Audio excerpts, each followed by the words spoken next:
What's going on YouTube? Seth Sanchez here, and today I'm going to revisit a topic that I once covered very poorly, I think, because I had my iPhone next to where I keep my pocket change in my car.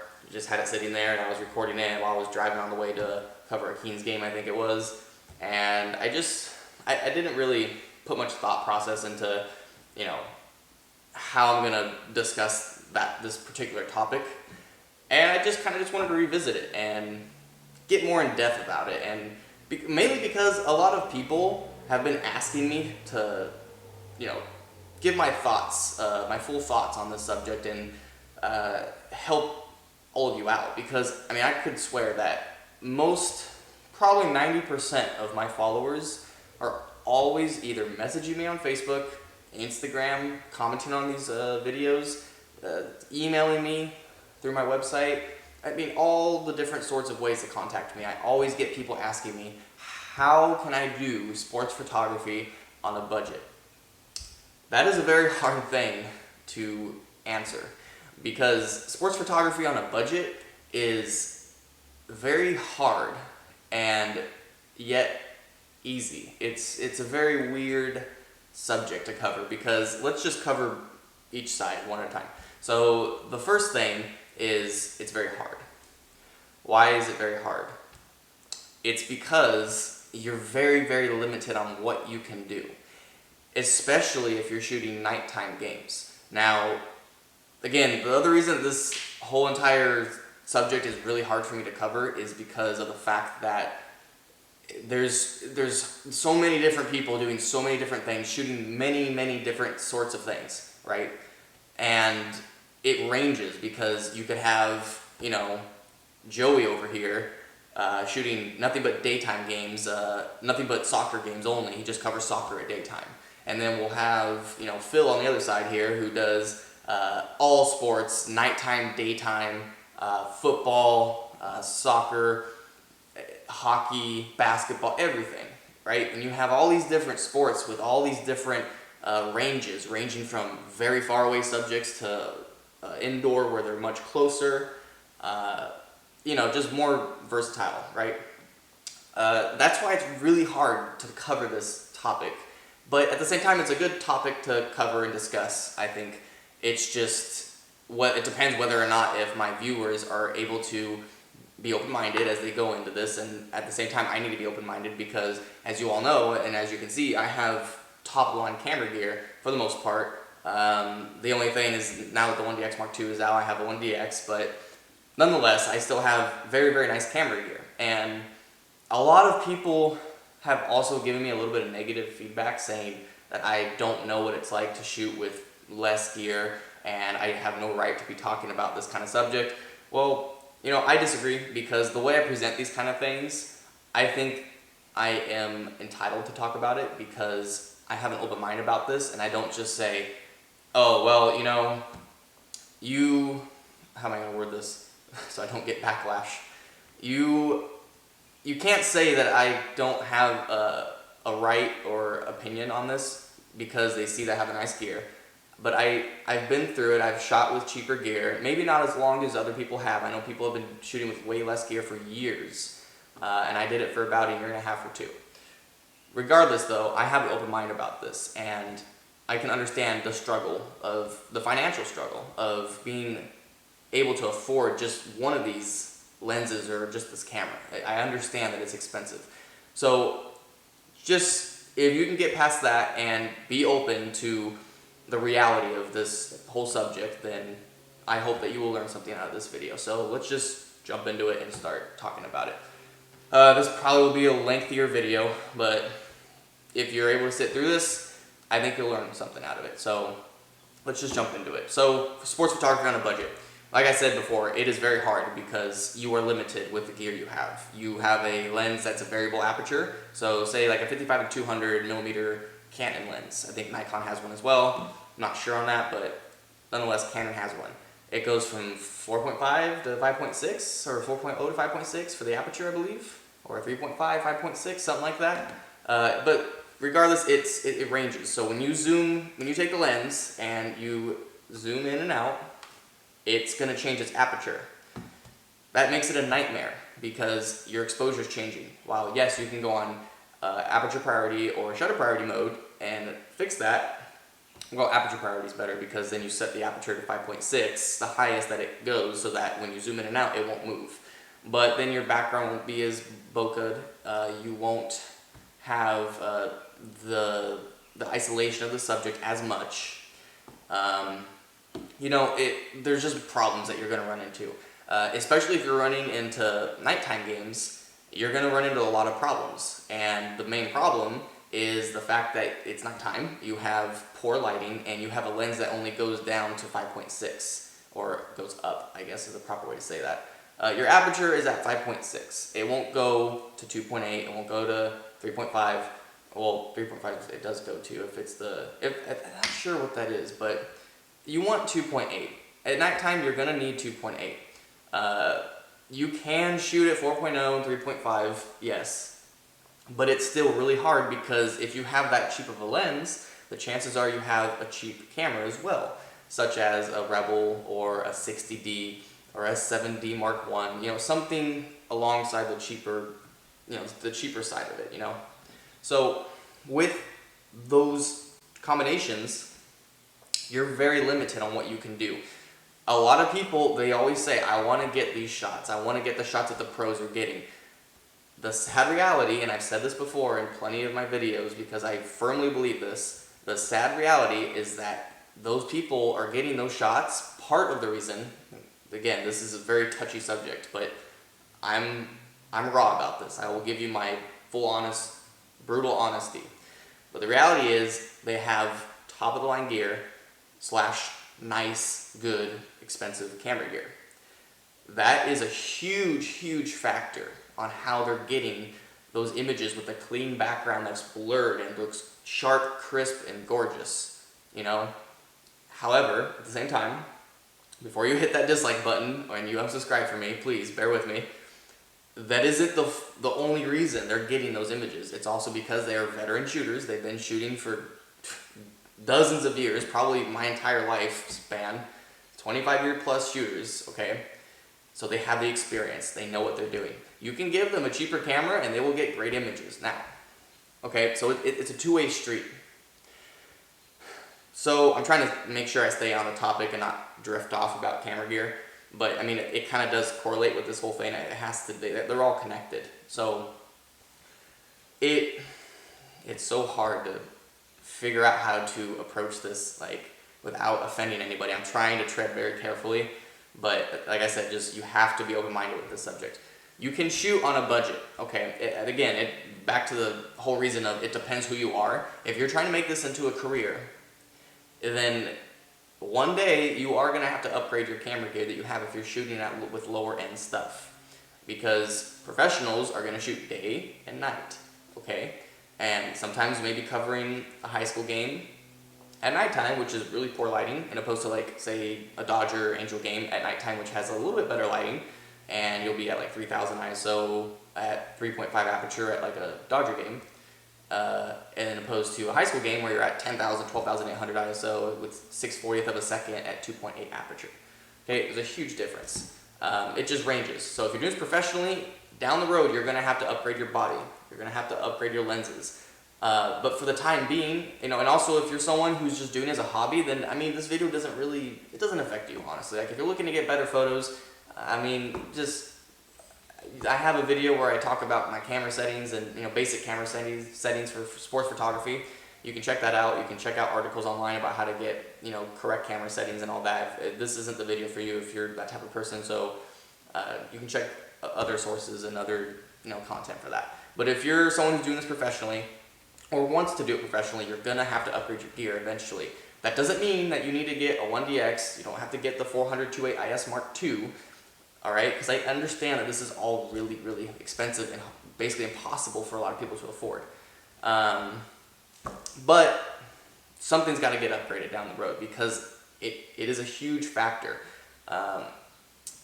It matters greatly what you're shooting with. Now, to cover that on the other side, I have seen people with, if not equivalent to what I own, I've seen people with very close to what I've owned multiple 1DXs, 1635, 7200, 400, and I've seen their work, and it's just not that good. It's not good at all. And you would think when you see someone walking around with that kind of stuff that they take great images. It's a huge problem, especially in this market, or this whole industry, when you're trying to work your way up, and your competition has all this gear, and they take crappy photos, but parents don't think about that really. They don't know the difference between a poorly framed photo and a well-framed photo. They just see a photo that looks really good quality because of the gear they're using to produce a beautiful, sharp image, and they think, wow, that looks great. And it's just your competition, and even if something as low as a mom on the sidelines, that's your competition because she's handing out the photos for free. I'm drifting off into another subject, I apologize, but it's because this topic just gets my blood boiling, and I just start going off about other things that frustrate me, and it kind of just, it's like a tree. It just branches out to multiple subjects. But back to the topic. Shooting photography, sports photography on a budget is, like I said, really hard. The other reason that I didn't cover is to why it's easy is because it's very affordable. Everyone can afford it, or most people can. It's a couple $100 or something like $900 for a T6i package with the kit lens. And people can argue that's still pricey, but I mean that's the cheapest there is for a DSLR nowadays, and opposed to $40,000 for all this other camera gear, multiple bodies, top of the line L lenses. It's really hard. I understand, guys, that it's really hard for you to afford a lot of this stuff, but I mean, the best advice I can give to you as to how you can afford it is just do what I did. Cut back on expenses that you don't need. Try to eat out less. Go grocery shopping more. Cut back on traveling. Just cut some corners, Try to work out a budget and keep track of your spending and see where does the problem lie at? Where are you spending excessive amount of money on unnecessary stuff? And cut back on that and put that money that you would be spending into a savings and save up. Just keep saving up. Try to work extra hours if you can. It's not going to be easy. You just have to do the dirt work and just work your way up. And buy one thing at a time. As far as knowing, well, how do I know which lens or camera you get first? Do I get a lens first, or do I get a nice camera first? It just depends. It really depends. I don't know who you are. I don't know what you're shooting. I don't know what your goal is. Everyone has a different goal. Everyone does this differently. This is just my opinion. Again, please take it with a grain of salt. It's just my thoughts. This is how I did it. I think the biggest issue that a lot of people see is they just want to ignore. They try to ignore that the camera gear does matter when it comes to sports photography, especially. But again, like I said in the beginning, you have to be open-minded about this. You have to understand that it does matter. It greatly matters. Sure, if you're shooting daytime games only and you can get close to your subject, fine. And you're not doing this professionally, whatever. It doesn't matter. It doesn't affect you. But if you're doing this professionally and you're shooting subjects that are far away, which for the most part, most sports have subjects far away. They look like ants in the frame, even with something as much zoom as a 7200, even at 200 millimeters on a crop, they'll still be far away for like soccer when they're on the other side of the field. Even with my 400-2.8 on a 1DX, I can't shoot them when they're way down. I can crop it heavily, but it doesn't look anywhere near as clean as it would when they're at the halfway point or closer, because then the closer you are to your subject, the more detailed it's going to be, and that's, it's just the way it is. I wish I had a solution for you guys to where there was a way for you to be successful with your career, if you're doing this as a career or trying to make it a career, by doing it with cheaper gear. I know people who are professionals that don't have the best of the best. It's not what this is about at all. That's just my view on it. I want to get the best there is, or try to get close to it. But that I'm never going to tell you that that's necessary. It's not necessary. It's whatever you want to do, whatever fits you. I see people with third-party lenses. I see people with the Sony mirrorless cameras, or whatever those Sony ones are. As far as like pro top of the line goes, I don't really think I've seen that, but I think there was one guy at a Dodger game. He was a team photographer for the Cardinals, I think it was. I'm not 100% sure though. Don't quote me on that. But I saw someone with 3 Sony A7s, and I was like, really interesting. He had a 300 2.8 it looked like from Sony, so it was pretty unique. But like I said, like that's a prime example of people go about doing this differently. Okay, and I know the A7 is expensive and all that, but I mean he wasn't a Canon or Nikon guy, and that was just out of the norm. I mean this video is already pretty lengthy. I'm trying to think if there's anything else I haven't covered about it. I mean, if I'm trying to come to the conclusion, it's just the fact that you need 2.8 if you're shooting nighttime and if you want to get that bokeh subject to isolate them more. And those 2.8 lenses are unfortunately really expensive. Now, to help you, again, watch your budget. Cut things out of your budget that is unnecessary. Try to eat out less and all that kind of stuff, and manage, like just make a sheet and just mark down all your spendings and see at the end of the month where it's going to. That's unnecessary, and cut that out, or piece by piece if you can't do it cold turkey, The other thing is to buy gear used. And now that the 1DX Mark II came out, the 1DX has dropped a little bit in price, and it's going to go down and down a little bit more, and it's a fantastic camera. I'm not even doing the upgrade to the 1DX Mark II. I am perfectly happy with the 1DX. It's a fantastic camera. It's more affordable. Yeah, it's still $3,000 to $4,000. I understand that's really expensive, okay? But that's very close to when the 5D Mark III came out for the first time, and I see plenty of people with that camera. I'm not saying that everyone can afford the 5D Mark III. I know that's still really ridiculously expensive, okay? But again, it's just the way it is. You have to figure out ways to get things piece by piece. I would say the first lens you should get, most definitely, is a 7200. This is the 2.8 IS Mark II. Do you need this specific version? No, you really don't. But it does help. Sure, it's going to help. And having a 2.8 IS Mark II 400 is obviously going to help. But at the end of the day, who is behind the camera? Who is taking the photos? How skilled are they in what they do? I could give this stuff to anyone else that's begging for it, and their photos are going to look like crap, most likely, because they don't know what they're doing. So, this is another thing I could talk about. A lot of people say, well, you're really lucky because you have all that gear and you can get beautiful photos and it's so much easier for you. And it's like, what I say to them is, I wish that I had cheaper gear longer than I did. I think that in some sort of way, the people with cheaper camera gear have some sort of advantage over the people that have nicer gear, in a way. And hear me out.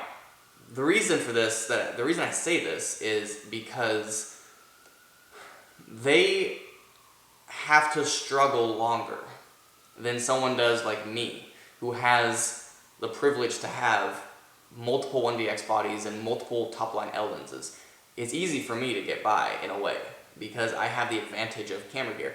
But I say that people with cheaper gear have the ability and potential to learn more. Because when you have a 5.6 55 to 200 lens that ranges in aperture, you have a challenge. You have an obstacle that you have to overcome. And sure, everyone has some sort of obstacle they have to overcome when they're going to photograph an event. But the fact of the matter is, people with cheaper gear have a much bigger obstacle they have to overcome. And in the end, if you can overcome those obstacles within your camera and lens, and just in general, the event itself, the challenges that are just naturally there, you have an advantage, and you will become a much more skilled photographer than I can, in a way. That's the best positive point I can make to someone who is shooting on a budget. Now, again, trying to jump to the conclusion, because I know this is already a very lengthy video. I mean, at the end of the day, shoot with what you want. Use what you want, buy what you want. But if I was to give you any advice, I would say to first get a 7200, that's 2.8. It doesn't need to be IS, it doesn't need to be IS2, it doesn't need to be VR2. If you can get it, get it. Like, that's basically, if whatever you can afford, whatever the best thing is that you can afford, get it. I would recommend to stick with Canon or Nikon brand. I would not recommend going with third-party lenses. That's just my take. Now, I see people shooting with the Sigma 120 to 300, I think it is, and they take great pictures. You know, again, that's just my opinion. Take it with a grain of salt. Don't take what I say and think, oh, it's fact. It's not. It's my opinion. So at the end of the day, if you go get a Sigma lens, I'm not gonna, you know, shame you and, you know, give you a hard time. Get what you want, but I think you should get the best that you can afford. If you can afford the 7200 2.8 IS Mark II, then get it. If you can afford a 1DX, then get it.